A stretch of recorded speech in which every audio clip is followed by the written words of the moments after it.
Hey guys, welcome back to Andy's Dinosaur Reviews. Today we are back with another brand new Mattel Jurassic World Rebirth release. As you can see, we have the third of the newest Wild Roars. This is the Spiclypeus, and it's definitely a very cool species in the Mattel line that we definitely have not had prior, and in fact there are very few figures out there for this species, so pretty excited to see one in the Mattel line. And it's just, of course, always a great day to get a new Mattel Ceratopsian. You can see the packaging looks pretty much as it usually does, and then when we turn it around you can see a shot of the figure on the back, as well as that kind of little checklist down here showing off the other figures that are in this wave. So let's pop this open and check it out. So here is our Spiclypeus, and honestly it is a really nicely sculpted figure. The paint apps also aren't half bad, but there's one area that I feel like really needed paint and did not get it, and that would be the beak, because it just kind of blends way too much in with the face. So that's a little unfortunate, but outside of that, I think for the most part, you know, the color scheme looks okay. We can see though that the beak does have, if my camera focuses, some really nice fine details, some nice cracks and crevices. I knew my camera wasn't going to enjoy the green on this figure, but you can see nice cracks and crevices there. We can also see the inside of the mouth is unpainted, which it really should be painted, and surprisingly, I kind of would have expected it too, with the mouth being open as wide as it is, and we see the tongue and everything in there. Nicely textured tongue, just no paintwork for the inside of the mouth at all. The skin texture as you move up into the head of the figure does look really good. We could see the nostrils. The horns are also sculpted nicely. There's some nice kind of cracks and crevices, and even like a little bit of damage. Again, my camera freaking out, but a little bit of damage right there on that horn, which does look really cool and does add a nice element of realism to the figure. But again, you do have some smaller kind of like horns that move along, and some, you know, osteoderms and stuff that move up through the frill and everything that could have used a little paintwork, but unfortunately don't have them. And again, same thing as you move around the frill, you have these horns and stuff that are unpainted, but they are sculpted nicely. And again, you can see damage and stuff even as you move up here onto this one. So really nice elements of realism when it comes to the actual sculpt of this figure. You can also see on top of the greenish tone of color, we do have some yellows as you move up into the frill that do add a nice element of flashiness to the figure. And again, the skin texture looks phenomenal. Quite a bit of variation to the different scales and everything as you lead up there into the frill of our Ceratopsian. The eye is also painted with a yellow, but it doesn't look like we have a black pupil, just basically the dark green of the head is what we have for the pupil. So that's a little unfortunate. It also apparently has a whole bunch of like hair or something that came on it from Amazon all over the horns. I don't know what that's all about, but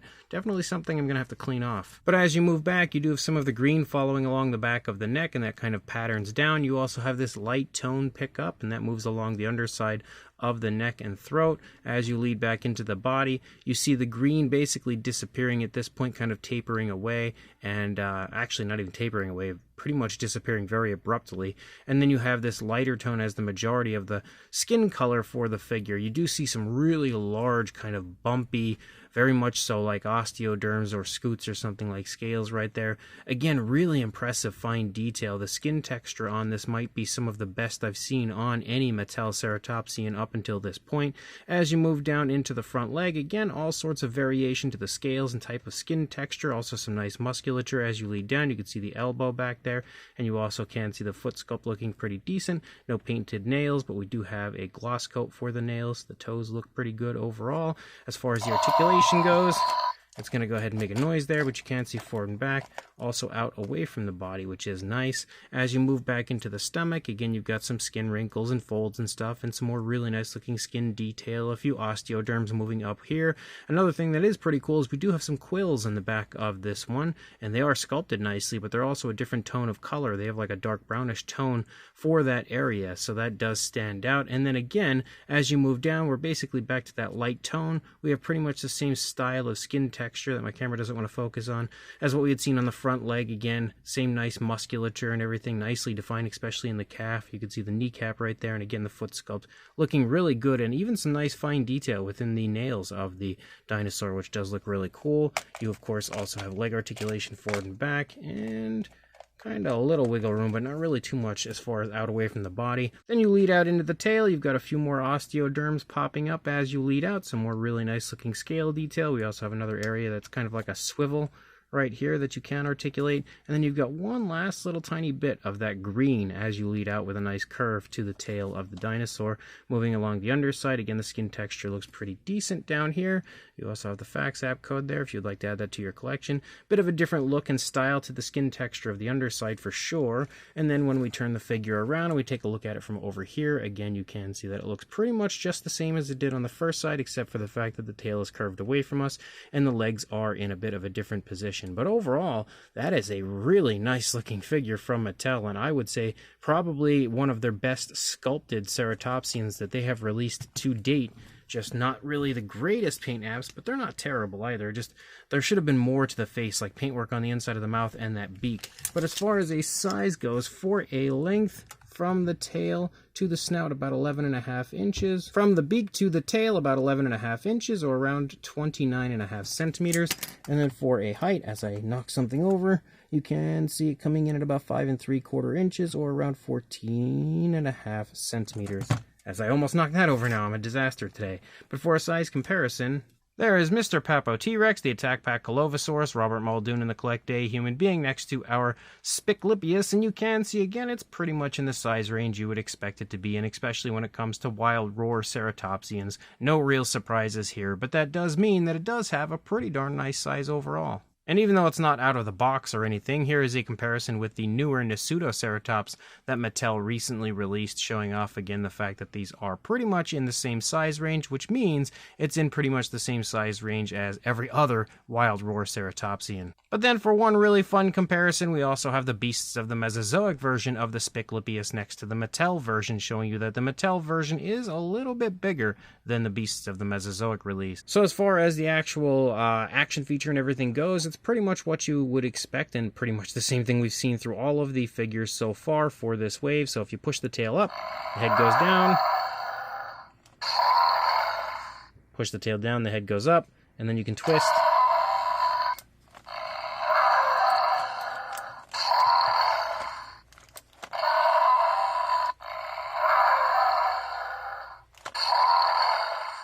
And you have all sorts of attacking action features and some pretty fun noises. So this brand new Mattel Jurassic World Rebirth Spiclypeus figure is pretty cool. Sculpt-wise, it's phenomenal. It's definitely one of my favorite sculpted ceratopsians from Mattel, and I am pretty much at the point of going ahead and running over to Amazon and ordering another one now so I can repaint it, because the sculpt on this really deserves better paintwork. The paintwork that we do have is okay, you know, especially by Mattel standards, but it really does need more. It definitely could have looked a whole lot better if it had more paintwork, especially if you look at it next to the Beasts of the Mesozoic version. But this absolutely needs a more realistic and more detailed paint job, because the actual sculpt on this, again, is unreal. There is so much beautiful detail from the beak all the way to the tail, to the quills, to the kind of like cracks and crevices in the horns and stuff. Lots of realism, and just overall one of the best sculpted ceratopsians Mattel has released so far.